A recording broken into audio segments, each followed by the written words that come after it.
اب آخری بات اور اہم بات، نچوڑ جس کی طرف آنا چاہتا ہوں، یہ تو محفل میلاد کا مقصد تھا.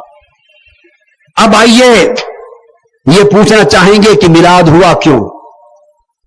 یہ نہیں پوچھنا چاہیں گے ولادت ہوئی کیوں، ولادت مصطفیٰ صلی اللہ علیہ وسلم کا مقصد کیا تھا، اس کائنات میں حضور علیہ السلام کو بھیجنے کا مقصد کیا تھا، عالم انسانیت میں حضور علیہ السلام کی بعثت اور تشریف آوری کا مقصد کیا تھا.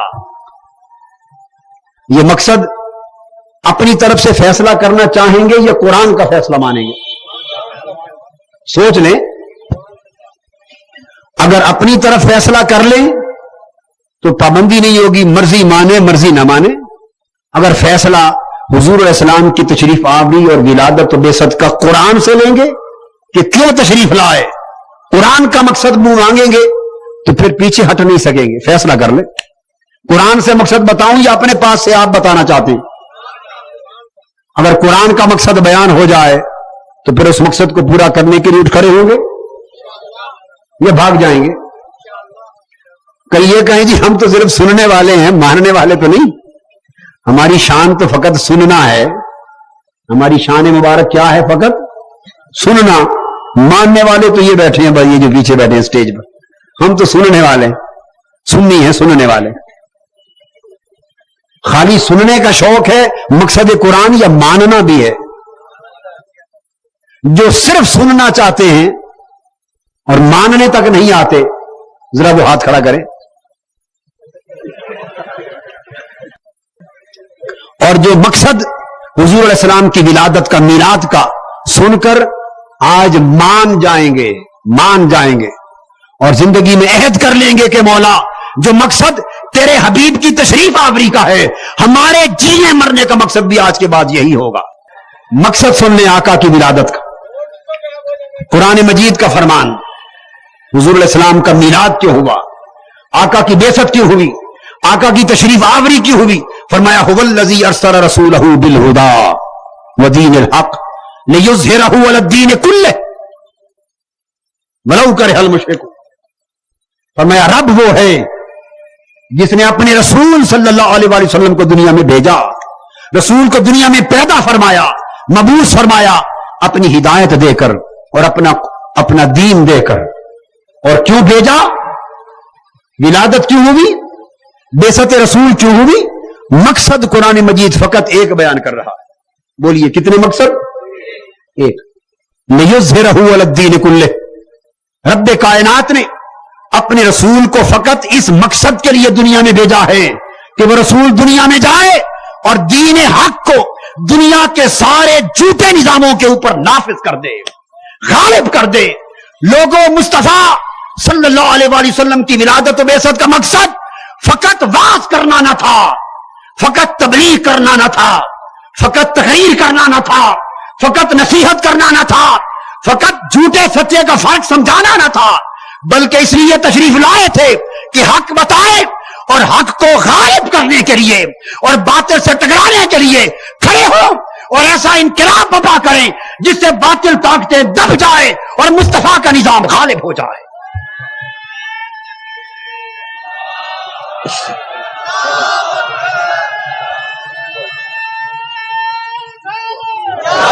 یہ تھا مقصد بعثت مصطفیٰ، یہ تھا مقصد ولادت مصطفیٰ. اگر آقا کی ولادت و بعثت کا مقصد قرآن سے پوچھا ہے تو مسلمانوں غیرت ایمانی کا تقاضا یہ ہے کہ جس مقصد کے لیے آقا آئے اسی مقصد کے لیے جینا سیکھو، اسی مقصد کے لیے مرنے کا عہد کرو. اور وہ مقصد کیا تھا؟ باطل طاقتوں سے ٹکرا جانا، باطل نظام پر اللہ کے دیے ہوئے دین کے نظام کو غالب کرنا، دین کو نافذ کرنا. اگر یہ مقصد آقا دو جہاں صلی اللہ علیہ وسلم کا نہ ہوتا تو معلوم ہے کافروں کو کیا فرماتے؟ مکہ کے کافروں سے جھگڑا کیا تھا؟ توجہ سے سنیں، کیا جھگڑا تھا؟ یہ بھی تو فرما سکتے تھے کافروں بھئی حکومت و سلطنت تم اپنی جاری رکھو، حکومت و سلطنت تم اپنی جاری رکھو، میں تمہاری حکومت میں دخل نہیں دیتا، تمہاری سیاست میں دخل نہیں دیتا، تمہارے نظام میں دخل نہیں دیتا، میں فقط اللہ کے گھر میں واعظ کرتا ہوں، صرف تبلیغ کروں گا. توحید رسالت کی تعلیم دوں گا، نماز روزہ حج زکات کے مسائل بیان فرماؤں گا، فقط واز کروں گا، تبلیغ کروں گا، حکومت سلطنت سیاست تمہاری، واز تبلیغ میرا۔ اگر آقا دو جہاں یہ اعلان فرما دیتے کہ کافروں تمہاری حکومت کو مجھ سے کوئی خطرہ نہیں، تمہاری سلطنت اور سیاست کو مجھ سے کوئی خطرہ نہیں، تمہارے کام میں میرا کوئی دخل نہیں، میرا کام فقط واز کرنا، تبلیغ کرنا، تقریر کرنا، نصیحت کرنا، تو بولیے کافروں سے جنگ ہوتی؟ مدینہ کی ہجرت ہوتی؟ بدر کا غزوہ ہوتا؟ احد میں میرے آقا کے رخسار زخمی ہوتے؟ دندان مصطفیٰ شہید ہوتے؟ صحابہ قربان ہوتے؟ وطن چھوٹتے؟ قربانیاں ہوتی؟ مکہ فتح ہوتا؟ کچھ بھی نہ ہوتا، اور دین پوری دنیا کا نظام بھی نہ ہوتا۔ مگر آقا دو جہاں نے دین کو خالی واز اور تبلیغ کا دین نہیں بنایا، دین کو باطل نظام پر غالب کرنے کے لیے لائے۔ جس طرح حضور علیہ السلام کا یہ فرمان، یہی عمل خلفائے راشدین کا بھی تھا۔ حضرت ابو بکر صدیق رضی اللہ تعالیٰ عنہ چاہتے تو یہ کہہ سکتے تھے کہ لوگوں میرا سیاست سے کوئی واسطہ نہیں، حکومت و سلطنت جانے اور تم جانو، میں ایک مسجد میں خطیب لگا دو، مجھے میں مستقل درس دوں گا، مسجد میں جمعہ کا خطاب دوں گا، واز کروں گا، تبلیغ کروں گا، تو میں یہ کام کرتا ہوں، اور خلافت اور سلطنت اور عمارت اور سیاست اور نظام تم سنبھالو۔ سیدنا صدیق اکبر فقط کسی مسجد کے خطیب اور واعظ اور مبلغ ہوئے، یا مبلغ ہونے کے ساتھ سلطنت کی سیاست کے سربراہ بھی ہوئے؟ بولیے۔ فاروق اعظم فقط مبلغ ہوئے یا سیاسی پیشوا بھی ہوئے؟ بولیے نا۔ عثمان غنی فقط مبلغ ہوئے یا امت مسلمہ کے سیاسی رہنما بھی ہوئے؟ اور حضرت علی شیر خدا فقط واعظ اور مبلغ ہوئے یا ایک انقلابی سیاسی رہنما امت مسلمہ کے بھی ہوئے؟ ورنہ وہ بھی فقط تبلیغ کرتے، ادھر نہ آتے۔ امام حسین رضی اللہ تعالیٰ عنہ اور یزید کا جھگڑا کیا تھا؟ کیا یزید امام حسین کو ولی نہیں مانتا تھا؟ بولیے۔ امام حسین کو نواسہ رسول نہیں مانتا تھا؟ امام حسین کے تقوی کو نہیں مانتا تھا؟ علم اور صالحیت کو نہیں مانتا تھا؟ بولیے۔ اسے پتا نہیں تھا کہ یہ حضور کے کندھوں پر سواری کرنے والا شہزادہ یہی حسین ہے، آقا کی زبان چوسنے والا یہی حسین ہے؟ نہیں جانتا تھا یزید؟ سب کچھ جانتا تھا۔ پھر مار کا کربلا کیوں بپا ہوا؟ امام حسین کا سر انور کیوں کاٹا گیا؟ 72 تن خان وعدہ نبوت کے گھوڑوں کے نیچے روندے کیوں گئے؟ کیا واز اور تبلیغ کے لیے روندے گئے؟ بولیے۔ واز اور تبلیغ کے لیے روندے گئے یا سلطنت کو خطرہ تھا حسین سے؟ بولیے۔ یزیدی سلطنت کو خطرہ تھا۔ یزید کیا کہتا تھا؟ ایک ہی بات کہتا تھا، حسین تو واز کیا کر مسجد میں اور میں راج کیا کر، واز تیرا اور راج میرا، بس یہی مطلب مطالبہ تھا یزید کا۔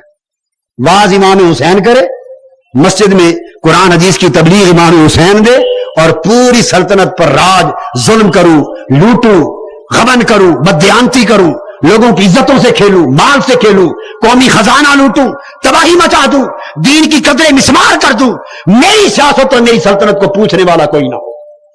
یزید فقط اتنی بات مانگتا تھا، امام حسین نے قبول کی؟